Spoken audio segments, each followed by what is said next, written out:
In the annals of English royal history, few deaths have sparked as much debate, horror, and fascination as that of King Edward II in 1327. What happened behind the stone walls of Berkeley Castle on that September night remains one of the most chilling mysteries of medieval England.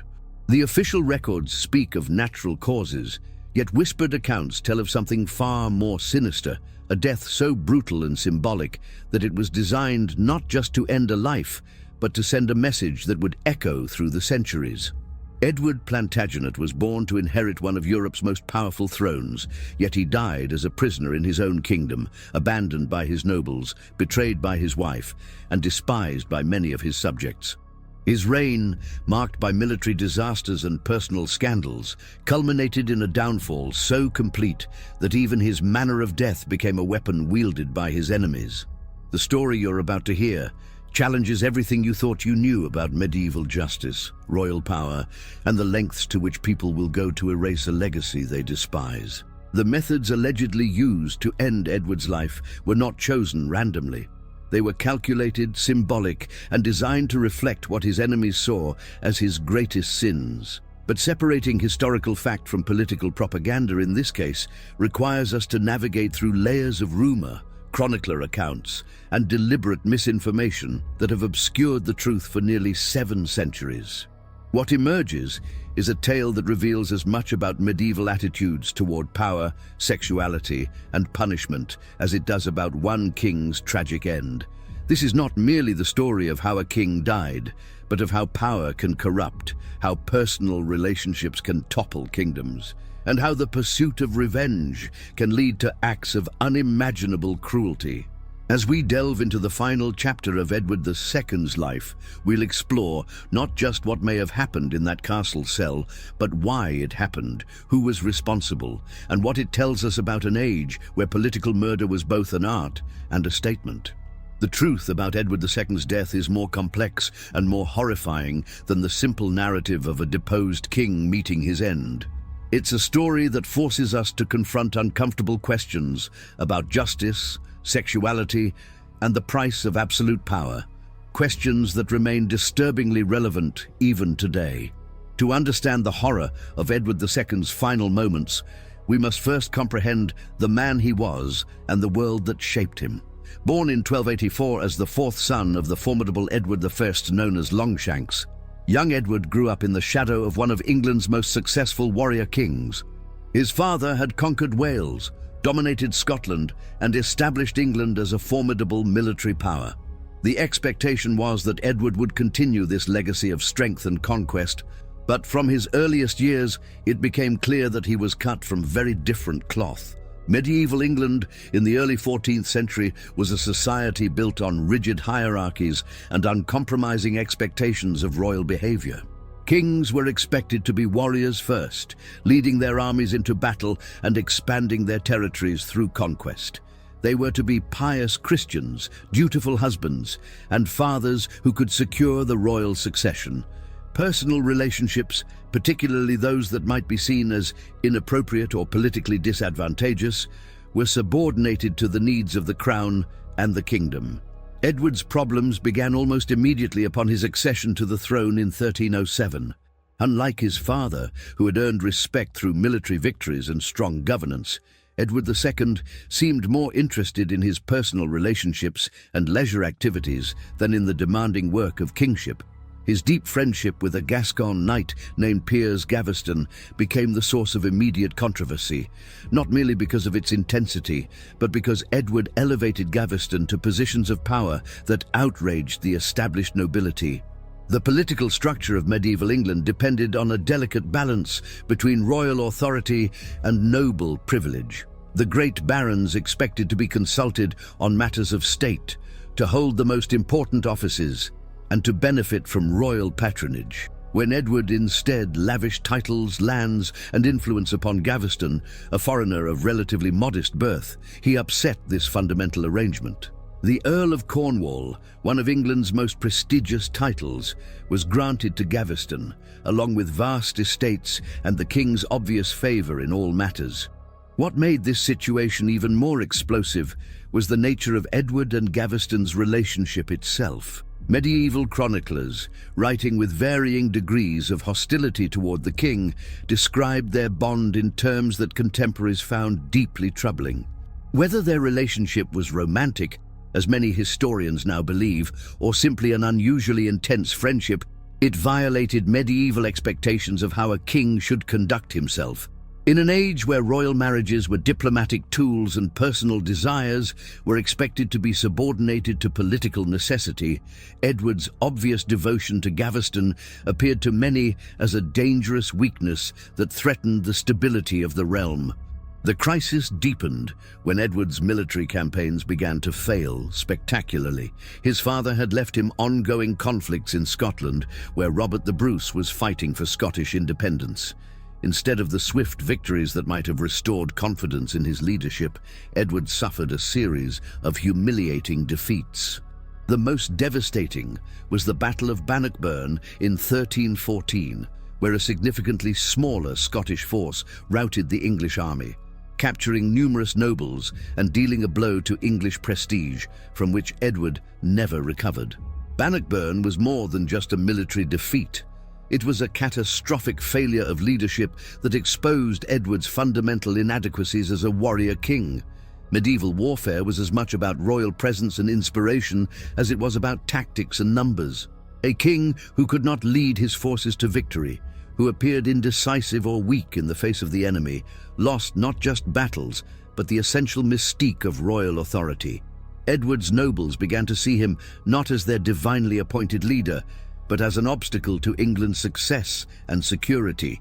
The aftermath of Bannockburn saw the emergence of organized noble opposition to Edward's rule. Led by his own cousin, Thomas of Lancaster, a group of powerful barons began to impose increasingly severe restrictions on the king's authority. They demanded the right to approve royal appointments, control royal finances, and essentially reduce Edward to a figurehead. This conflict was not simply about policy disagreements, it was about whether Edward II was fit to rule at all. The situation became even more volatile with the king's marriage to Isabella of France in 1308. Initially arranged as a diplomatic alliance to strengthen ties between England and France, the marriage began promisingly enough. Isabella was intelligent, beautiful, and politically astute. Exactly the kind of queen who might have helped stabilize Edward's troubled reign. She bore him 4 children, including the future Edward III, seemingly fulfilling her primary duty as a royal wife. However, Isabella's position became increasingly difficult as Edward's relationship with his favorites continued to dominate court life. After Gaveston's eventual execution by hostile nobles in 1312, Edward formed similarly intense relationships with other men, most notably Hugh Despenser the Younger. The Despensers, father and son, became even more powerful and more hated than Gaveston had been, essentially ruling England through their influence over the king while accumulating vast wealth and estates for themselves.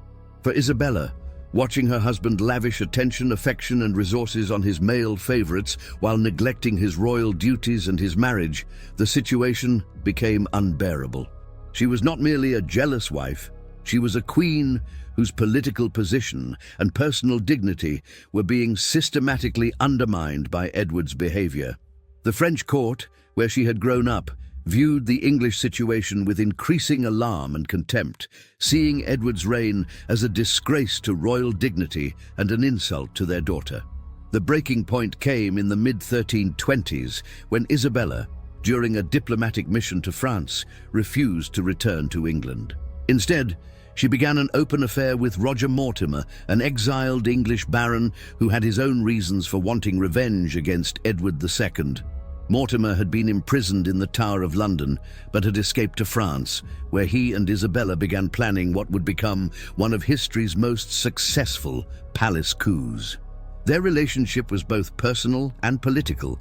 Isabella found in Mortimer the kind of strong, decisive man she had hoped to find in her husband, while Mortimer saw in Isabella the perfect vehicle for his return to power in England. Together, they began assembling an invasion force, gathering support from disaffected English nobles and preparing to overthrow Edward II by force. The Queen had transformed from a neglected wife into the leader of a revolution against her own husband. The invasion of 1326 was swift and devastating. Isabella and Mortimer landed in Suffolk with a small force, but Edward's regime collapsed almost immediately. Years of resentment against the Despensers and disgust with Edward's rule meant that few were willing to fight for the king. Noble after noble declared for Isabella, and Edward found himself with virtually no support. The Despensers were captured and executed with extreme brutality. Hugh Despenser the Younger was hanged, drawn, and quartered, but not before being subjected to additional tortures that reflected the rage his rule had generated. Edward himself fled westward, trying to reach Wales or Ireland where he might find refuge, but he was captured near the Welsh border in November 1326. The man who had once been one of Europe's most powerful monarchs was now a prisoner, wholly at the mercy of those he had alienated through years of misrule. His capture marked not just the end of his reign, but the beginning of a carefully orchestrated campaign to destroy him completely, not just as a king, but as a man. The deposition of Edward II was unprecedented in English history. Never before had a king been formally removed from the throne while still alive, and the process required careful legal and political maneuvering to create even a semblance of legitimacy. Isabella and Mortimer, now ruling in the name of Edward's young son, the future Edward III, had to walk a delicate line between appearing to act legally while ensuring that Edward could never threaten their position again. Parliament was summoned in January 1327, though it was hardly a free deliberation. With Mortimer's supporters controlling London and Edward imprisoned, the assembled nobles and clergy were presented with a stark choice: formally depose Edward II or face the consequences of opposing the new regime. The charges against Edward were devastating: incompetence, failure to defend the realm, allowing favorites to rule in his place, and bringing dishonor to the crown.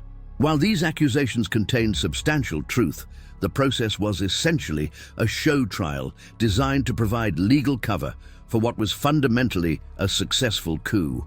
The most innovative aspect of the deposition was its claim to represent the will of the entire kingdom.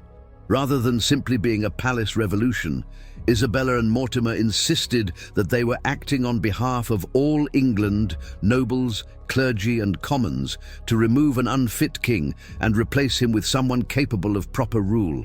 This was a radical constitutional development that would have lasting implications for English governance, establishing precedents for parliamentary involvement in royal succession that would resurface in later centuries. Edward's formal abdication was secured through a combination of legal pressure and implied threats. Representatives were sent to Kenilworth Castle, where he was being held, to inform him of Parliament's decision and demand his formal renunciation of the crown.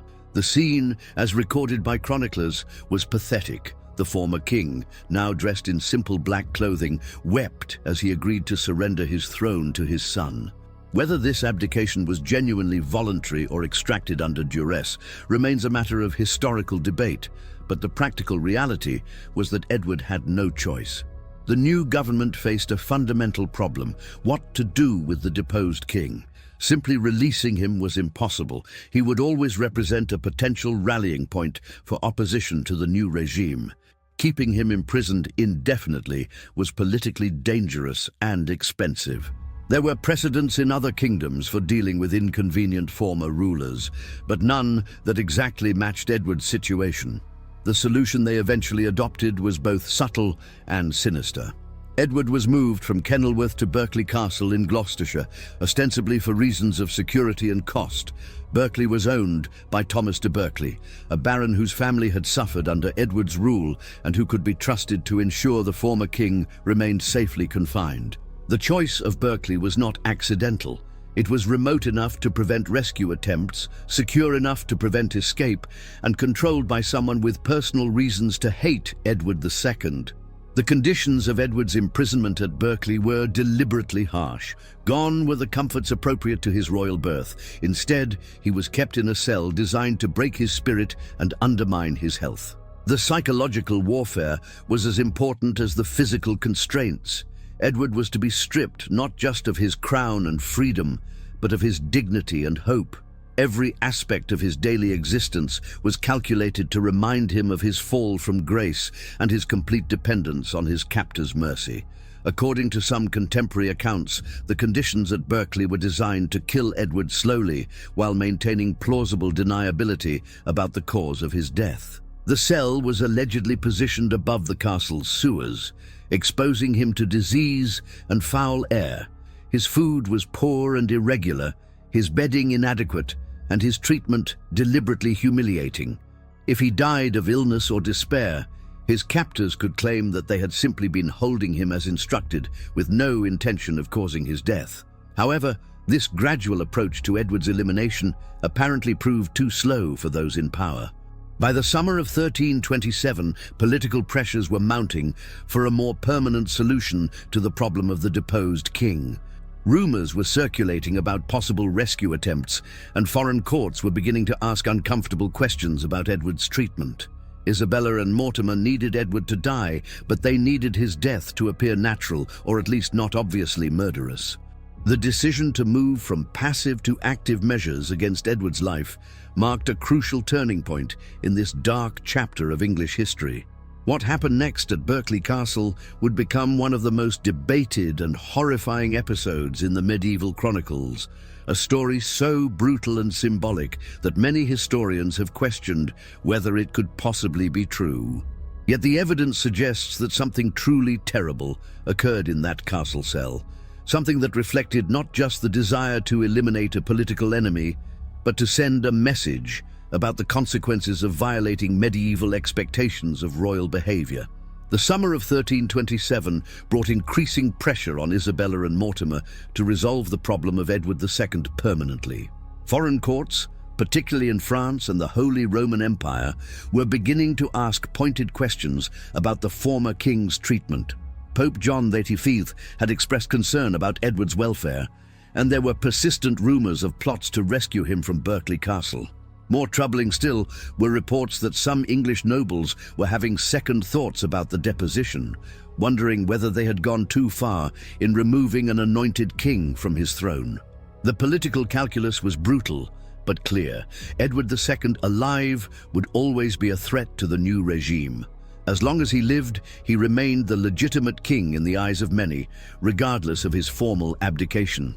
His son, Edward III, was still a minor, which meant that Isabella and Mortimer's power depended entirely on their ability to prevent any restoration of the deposed king. They had crossed a line that made reconciliation impossible. They had to see their coup through to its logical conclusion, no matter how dark that conclusion might be. The solution that emerged was characteristic of medieval political murder, in its combination of deniability and symbolism. Edward could not simply be stabbed or poisoned in an obvious manner. Such a death would make martyrs of him and potentially provoke rebellion among those who still felt loyalty to the legitimate royal line. Instead, his death needed to appear natural while simultaneously serving as a warning to others about the consequences of challenging the new order. Contemporary chroniclers, writing years or even decades after the events, provide conflicting accounts of what exactly happened at Berkeley Castle in September 1327. Some simply state that Edward died of natural causes, overcome by grief and poor treatment. Others hint at more sinister circumstances without providing details. But the most detailed and disturbing accounts describe a death so horrific and symbolically loaded that it seems designed not just to end Edward's life, but to destroy his reputation and terrify his potential supporters. The most widely reported version of Edward's death involves a method of execution that was both brutally effective and deeply symbolic. According to these accounts, the former king was held down by his guards while a red-hot iron rod was inserted into his body through his rectum, burning his internal organs and causing an agonizing death that left no external marks of violence. This method would allow his killers to claim that he had died of natural causes while ensuring that his death was as painful and humiliating as possible. The symbolic nature of this alleged method of execution cannot be overlooked. In medieval thinking, punishments were often designed to reflect the nature of the crime, and Edward's supposed homosexual relationships with his favorites had scandalized his contemporaries. If the accounts are accurate, his death was crafted as the ultimate expression of contempt for what his enemies saw as his sexual transgressions and his failure to embody proper masculine royal authority. The practicalities of such an execution would have required careful planning and the complicity of multiple individuals. The iron would need to be heated to the right temperature, the victim restrained effectively, and the act carried out with sufficient skill to achieve its purpose while leaving minimal evidence. This was not a crime of passion or a spur-of-the-moment decision. It would have been a calculated act of political terrorism, designed to send a message about the consequences of crossing Isabella and Mortimer. The timing of Edward's death on September 21st, 1327, was announced with suspicious promptness to the new government in London. The official cause was given as natural death due to grief and illness, and elaborate funeral arrangements were quickly made to demonstrate the new regime's respect for royal dignity. Edward's body was displayed publicly before burial, reportedly showing no obvious signs of violence, which would be consistent with the alleged method of his murder. The reaction to news of Edward's death varied dramatically depending on one's political position. Isabella and Mortimer expressed appropriate grief while privately celebrating the removal of their greatest threat. Supporters of the old regime whispered about murder but dared not speak openly. The common people, who had suffered under Edward's misrule but retained some respect for royal authority, were confused and troubled by the rapid sequence of events that had seen their king deposed, imprisoned, and dead within less than a year. What makes the story of Edward's death particularly chilling is not just the brutality of the alleged method, but the cold calculation that it represents. This was not a crime committed in hot blood or desperation. It was political murder elevated to the level of performance art, designed to destroy not just a man, but the very idea of him. The symbolism was as important as the practical result, serving notice to anyone who might challenge the new order about what they could expect if they failed. The immediate aftermath of Edward II's death revealed the careful planning that had gone into this final act of his tragedy. Within hours of the announcement, messengers were dispatched throughout England carrying the news to sheriffs, nobles, and church authorities. The speed and coordination of this communication suggested that the death had been anticipated and prepared for, rather than being the sudden natural event that the official accounts claimed. Berkeley Castle itself became a carefully managed crime scene. Thomas de Berkeley, the castle's owner, immediately distanced himself from any responsibility for Edward's death, claiming that he had been absent from the castle at the crucial time. This convenient absence was almost certainly planned in advance, providing Berkeley with plausible deniability while ensuring that someone of sufficient authority was available to oversee Edward's final moments. The other individuals present at the castle, guards, servants, and officials, were either sworn to secrecy or eliminated as potential witnesses. The preparation of Edward's body for public display represented another crucial element in the cover-up. Medieval embalming techniques were primitive, but they were sufficient to preserve a corpse for the several weeks needed to organize a royal funeral. More importantly, the embalming process would destroy much of the internal evidence of the alleged torture, making it virtually impossible for anyone to challenge the official cause of death through examination of the remains. The funeral itself was a masterpiece of political theater, designed to demonstrate Isabella and Mortimer's legitimate grief, while reinforcing their authority as protectors of royal dignity. Edward's body was carried from Berkeley to Gloucester Cathedral with appropriate ceremony, drawing crowds of observers who could see for themselves that the former king showed no obvious signs of violence. The elaborate tomb, erected for him, which still exists today, proclaimed him as a legitimate king who had died naturally, not as a murder victim. Perhaps most telling was the treatment of those most directly involved in Edward's final imprisonment. Within months of his death, several of the guards and officials at Berkeley Castle met suspicious ends themselves, some dying in accidents, others disappearing entirely, and still others being found dead under circumstances that suggested they knew too much about what had really happened. This systematic elimination of witnesses represents the final phase of the cover-up, ensuring that the truth about Edward's death died with those who had witnessed it. The broader political consequences of Edward's death unfolded exactly as Isabella and Mortimer had planned. With the former king permanently eliminated, opposition to the new regime collapsed. The young Edward III was crowned with appropriate ceremony, but real power remained firmly in the hands of his mother and her lover. For several years, their rule appeared secure, justified by the removal of an incompetent king and the installation of what appeared to be a more effective government. However, the very brutality that made Edward's murder politically effective also contained the seeds of Isabella and Mortimer's eventual downfall.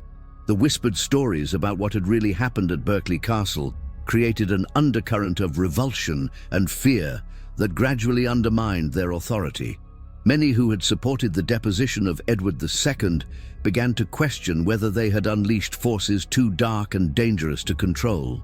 The line between necessary political action and unforgivable cruelty had been crossed, and the moral authority of the new regime was permanently compromised. The international reaction to Edward's death was more muted than might have been expected, partly because most foreign courts were relieved to see England's political crisis resolved, and partly because the official story of natural death was difficult to challenge without concrete evidence.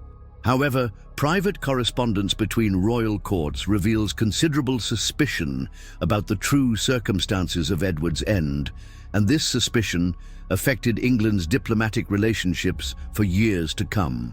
Most significantly, the young Edward III absorbed lessons from his father's fate that would shape his own approach to kingship. As he grew older and began to assert his own authority, he demonstrated none of his father's weakness or indecision. His eventual overthrow of Isabella and Mortimer in 1330 was swift and decisive, suggesting that he had learned both from his father's failures and from the methods used to destroy him. The brutality that had eliminated Edward II ultimately created the conditions for its own punishment. The question of whether Edward II was really murdered in the horrific manner described by some chroniclers has fascinated historians for centuries. The evidence is contradictory and politically motivated, making definitive conclusions impossible. What we can say with certainty is that powerful people wanted Edward dead, that he died under suspicious circumstances while in their custody, and that the official explanations were designed more to protect the perpetrators than to reveal the truth. Some modern historians argue that the entire story of Edward's brutal murder was a later invention, designed to blacken the reputations of Isabella and Mortimer after their own downfall. According to this theory, Edward may have died naturally or been killed in a more conventional manner, with the horrific details added later by chroniclers who wanted to emphasize the evil of the usurpers. The symbolic nature of the alleged execution method, so perfectly designed to reflect medieval attitudes about Edward's supposed sexual transgressions, does seem almost too neat to be historical fact. However, other evidence supports the darker interpretation of events. The systematic elimination of witnesses, the careful management of Edward's death scene, and the political benefits that his murder provided to Isabella and Mortimer all suggest that something more sinister than natural death occurred at Berkeley Castle. The fact that similar execution methods were used in other medieval political murders lends credibility to the accounts, even if the specific details may have been embellished over time. Perhaps the most compelling argument for the murder theory lies in the political logic of the situation. Isabella and Mortimer had committed themselves to a course of action that made Edward's continued existence impossible. They had deposed an anointed king, seized power in the name of his minor son, and eliminated Edward's supporters through execution and exile. In such circumstances, allowing Edward to live would have been not just politically dangerous, but suicidal. They had gone too far to turn back. The method allegedly used to kill Edward, if accurate, reveals a level of psychological sophistication that speaks to the medieval understanding of power, shame, and symbolic justice. This was not simply murder, but a carefully crafted statement about the consequences of violating societal norms. Edward's supposed homosexual relationships had scandalized his contemporaries, and his death was designed to reflect and punish those transgressions in the most brutal way possible. What makes this case particularly disturbing is the way it combines personal revenge with political necessity. Isabella's motivations were not purely political. She had been personally humiliated by Edward's neglect and his obvious preference for male favorites over his wife and queen.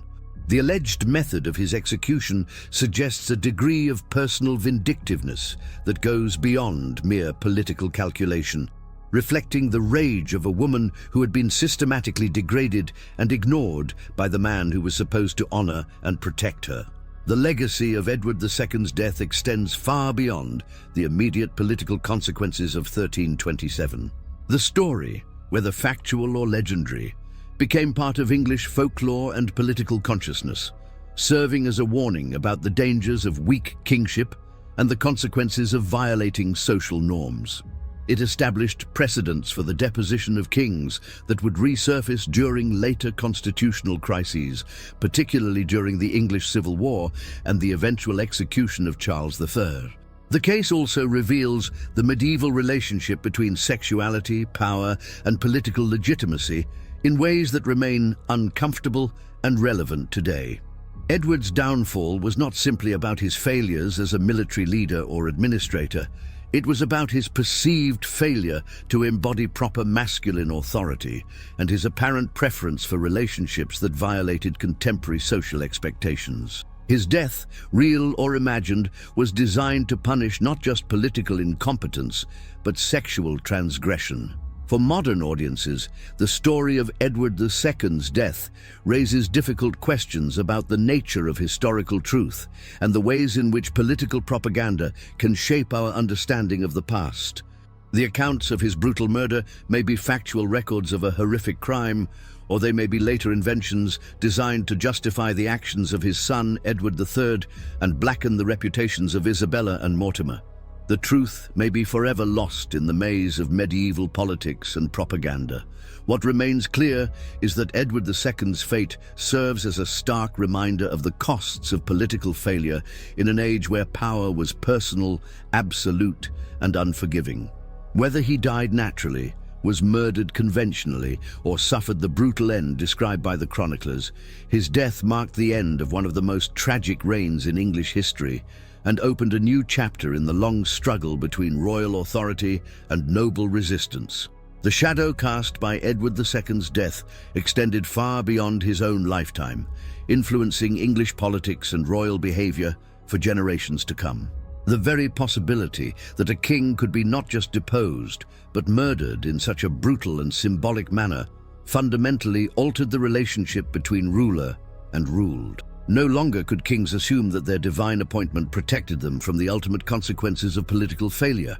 The precedent had been set that even anointed royalty could face death if they sufficiently alienated their subjects. Edward III, who inherited the throne as a result of his father's deposition and death, learned these lessons well. His reign became one of military glory and administrative competence, marked by victories in France and Scotland that restored English prestige and demonstrated the kind of warrior kingship that his father had so conspicuously failed to provide. Whether consciously or not, Edward III's success represented a systematic repudiation of everything his father had stood for, proving that the Plantagenet line could produce effective rulers when guided by the harsh lessons of Edward II's failure. The political innovations that accompanied Edward II's deposition, particularly the involvement of Parliament in removing a king and the claim that such actions could represent the will of the entire kingdom, established constitutional precedents that would echo through English history. The idea that kingship was conditional upon effective rule, rather than being an absolute divine right, took root in English political consciousness and would eventually contribute to the development of constitutional monarchy centuries later. Isabella herself, despite her initial success in eliminating Edward II, ultimately paid a heavy price for her role in his death. When Edward III came of age and asserted his own authority, one of his first acts was to arrest and execute Roger Mortimer while confining his mother to comfortable but permanent retirement from politics. The official charges against Mortimer included the murder of Edward II, suggesting that even the new king believed his father had been murdered rather than having died naturally. The international ramifications of Edward's death were equally significant. Other European courts took note of how quickly and completely an established king could fall when he lost the support of his nobles and his people. The brutal efficiency of Edward's elimination served as both an inspiration and a warning to other rulers facing domestic opposition, demonstrating that in the medieval world, political failure could have the most extreme personal consequences. Perhaps most importantly, the story of Edward II's death became embedded in English cultural memory as a cautionary tale about the dangers of weak leadership and inappropriate personal relationships. Whether the horrific details of his alleged murder were factual or not, they served a powerful symbolic function, reinforcing social norms about masculine authority, royal duty, and the consequences of violating established expectations. The story became a part of the collective unconscious of English political culture, shaping attitudes toward leadership and authority for centuries to come. The mystery surrounding the exact circumstances of Edward's death has proven to be as politically useful as the death itself. The uncertainty allows each generation to interpret the story according to their own values and political needs, making Edward II's fate a kind of historical Rorschach test that reveals as much about those who tell the story as about the events themselves. Medieval chroniclers used it to justify the actions of Edward III. Reformation writers employed it to criticize papal interference in English affairs. Modern historians debate it as a question of evidence and interpretation. What cannot be disputed is that Edward II's death marked the end of one of the most tragic and instructive reigns in English history. His story serves as a reminder that in the medieval world, personal and political failure could have consequences of unimaginable brutality. Whether he died naturally, was murdered conventionally, or suffered the horrific fate described by contemporary chroniclers, his end represents the ultimate price of political inadequacy in an age where power was personal, absolute, and utterly unforgiving. The final lesson of Edward II's death may be that the truth about historical events matters less than the stories we tell about them. The accounts of his brutal murder, whether factual or fabricated, served important political and social functions for those who told them. They warned of the consequences of weak kingship, reinforced social norms about appropriate royal behavior, and provided justification for the actions of those who came after. In this sense, the story of Edward's death became more powerful than the death itself, shaping English political culture in ways that extended far beyond the walls of Berkeley Castle and the brief life of one failed king. Today, nearly 7 centuries after that September night in 1327, we still grapple with the questions raised by Edward II's fate. How far can political opposition legitimately go? What are the proper limits of resistance to authority? When does necessary change become inexcusable brutality?